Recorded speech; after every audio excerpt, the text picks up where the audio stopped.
भरोसा सही जांच का शिफा कंप्यूटराइज्ड पैथोलॉजी लेबोरेटरी मालेगांव अनुभवी MD pathologist doctor Anuja Patil madam की निगरानी में सटीक और तेज रिपोर्ट। लेडी स्टाफ उपलब्ध है। व्हाट्सएप और ईमेल के माध्यम से रिपोर्ट भेजने की सुविधा और सबसे खास घर से सैंपल कलेक्शन की सर्विस बिल्कुल मुफ्त। हमारी man lab Mirza Ghalib road Malegaon पर स्थित है। साथ ही पूरे शहर में ब्लड कलेक्शन सेंटर्स भी जारी हैं। लैब सुबह 8 बजे से रात 11 बजे। शफीक राणा मामले में कल मेहरबान कोर्ट ने आरोपी की जामीन की अर्जी खारिज की हुई है। उसके अंदर साहब ने जो है डिटेल के अंदर करीबन 9 पेज का ऑर्डर किया हुआ है। उसके अंदर बेल एप्लीकेशन पे ये जो बेल एप्लीकेशन था, ये आरोपी ने तीसरा बेल एप्लीकेशन फाइल किया था। एक चार्जशीट के पहले किया था जो रिजेक्ट हुआ था, फिर उसके बाद में एक दूसरा बेल एप्लीकेशन फाइल किया था, वो मेडिकल ग्राउंड्स के ऊपर था, वो भी ऑनरेबल कोर्ट ने रिजेक्ट किया था।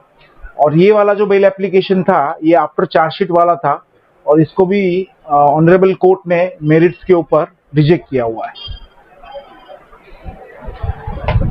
ग्राउंड पर रिजेक्ट की है जी। ये देखिए, ये बहुत डिटेल में मेहरबान कोर्ट ने ऑर्डर पास किया हुआ है और डिटेल के अंदर सारे पॉइंट्स उसके अंदर डिस्कस किए हुए हैं। जो इम्पोर्टेंट पॉइंट्स ऑनरेबल कोर्ट ने उसके अंदर लिखे हैं या जिसको एक्सप्लेन किया गया है, उसमें सबसे इम्पोर्टेंट जो है वो आरोपी ने जो ये अलेज्ड इंसिडेंट के बारे में जो इन्वॉल्वमेंट है, उनकी जो इसके अंदर इन्वॉल्वमेंट है आरोपी की, वो उसके अंदर प्राइमा फेसी उनकी इन्वॉल्वमेंट है, ऐसा कोर्ट ने फाइंडिंग दिया हुआ है। दूसरी जो इम्पोर्टेंट बात है, जो इन्फॉर्मेंट ने डिले किया हुआ है एफआईआर देने के लिए, तो वो डिले प्रॉपरली एक्सप्लेन किया हुआ है इन्फॉर्मेंट ने उनके एफआईआर में बाकी रिलेवेंट डॉक्यूमेंट्स के आधार के ऊपर, तो कोर्ट ने वो डिले का ग्राउंड भी कोई कंसिडर किया हुआ नहीं है।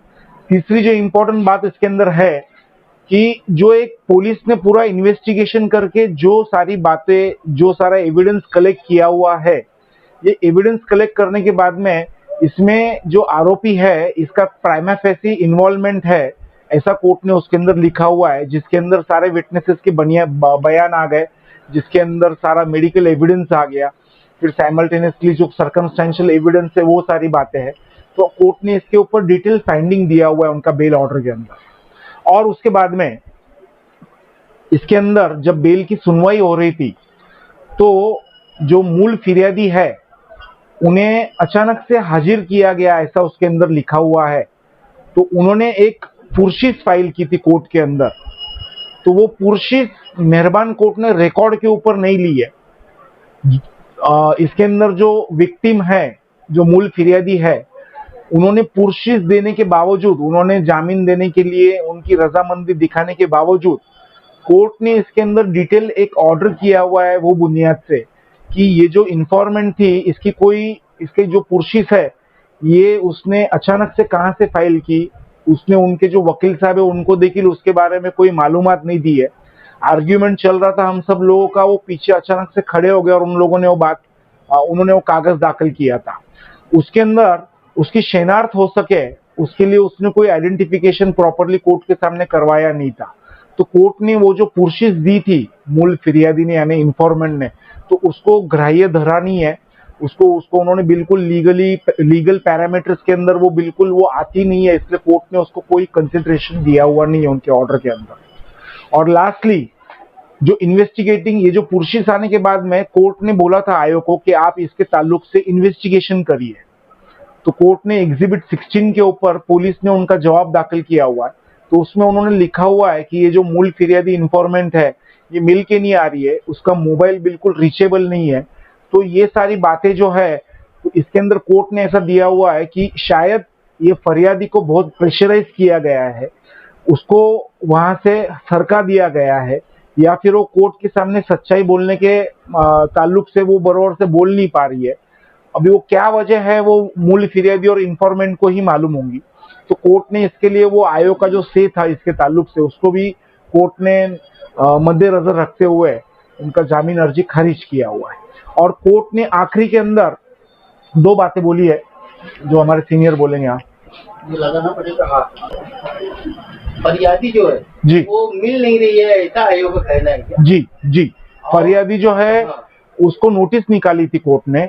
आयोग को बोला था कि आप ये सारी बातों की वापस से एक बार तफसील करिए, सब आप जान लीजिए, समझ लीजिए सारी बातें।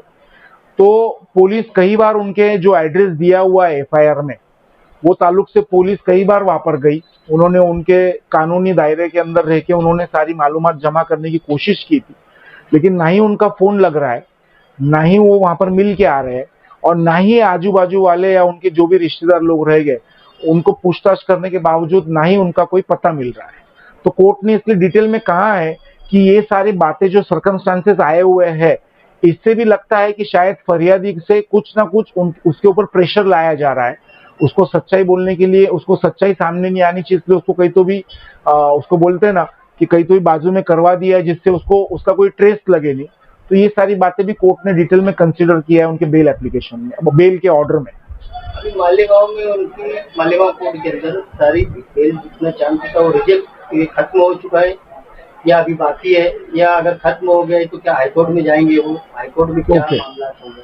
अभी देखिए यहाँ पर तो उनके जितने लीगल ऑप्शंस है अभी तक के वो सारे उन्होंने एग्जॉस्ट कर लिया है, उन्होंने वापर लिया है। तो अभी उनको जो कानूनी जो हक मिलता है तो वो है अभी हाईकोर्ट को ही उनको जाके बेल एप्लीकेशन इधर के ऑर्डर को चैलेंज करके वहां पर बेल एप्लीकेशन फाइल करना पड़ेगा। हाईकोर्ट में कितना दिन लग सकता है? हाईकोर्ट में तो देखिए अभी तो दिवाली की छुट्टियां भी लगने वाली है, 17 तारीख से कोर्ट को छुट्टियां लग रही दिवाली की, और पेंडेंसी जो देखते हुए करीबन 1 से 2 महीने भी लग सकते हैं, डिपेंडिंग अभी वहां पर क्या क्या बातें होती है उसके ऊपर है। देखो, इनके जो जामीन है तो 3 जामीन उनकी खारिज हुई है सेशन कोर्ट की तरफ से। पहली जामीन जो उन्होंने रखे थे तो चार्जशीट आने के पहले रखी थी, वो खारिज हुई। दूसरी रखी थी मेडिकल ग्राउंड के ऊपर कि भाई उनको बहुत तकलीफ है आरोपी को, भला क्या, इसलिए उसको जामीन पे छोड़ा जाए। तो वो भी जो ये थे एप्लीकेशन था वो भी खारिज कर दिया गया। उसके बाद में ये अभी चार्जशीट दाखिल होने के बाद में ये तीसरा बेल एप्लीकेशन रखा गया है, तीसरा। तो ये भी जो अर्जी है, तीसरा अर्जी, वो भी कोर्ट ने खारिज कर दिया मेरिट के ऊपर, सब सुनने के बाद में। अभी कोर्ट ने उसके अंदर और एक बात का जिक्र ऐसा किया है कि आरोपी जो है वो बहुत इन्फ्लुएंशियल आदमी है, पॉलिटिक्स के उसका ताल्लुक है, इसलिए जो गवाहीदार जो है तो गवाहीदार तोड़ने की बहुत कोशिश होगी, उनके ऊपर प्रेशर लाने की कोशिश होगी बाकी गवाहीदारों के ऊपर, और वो अगर बात हुई तो फिर वो बहुत डिफिकल्ट हो जाएगा, बहुत तकलीफ हो जाएगी प्रोसिक्यूशन के लिए, सरकारी पक्ष के लिए।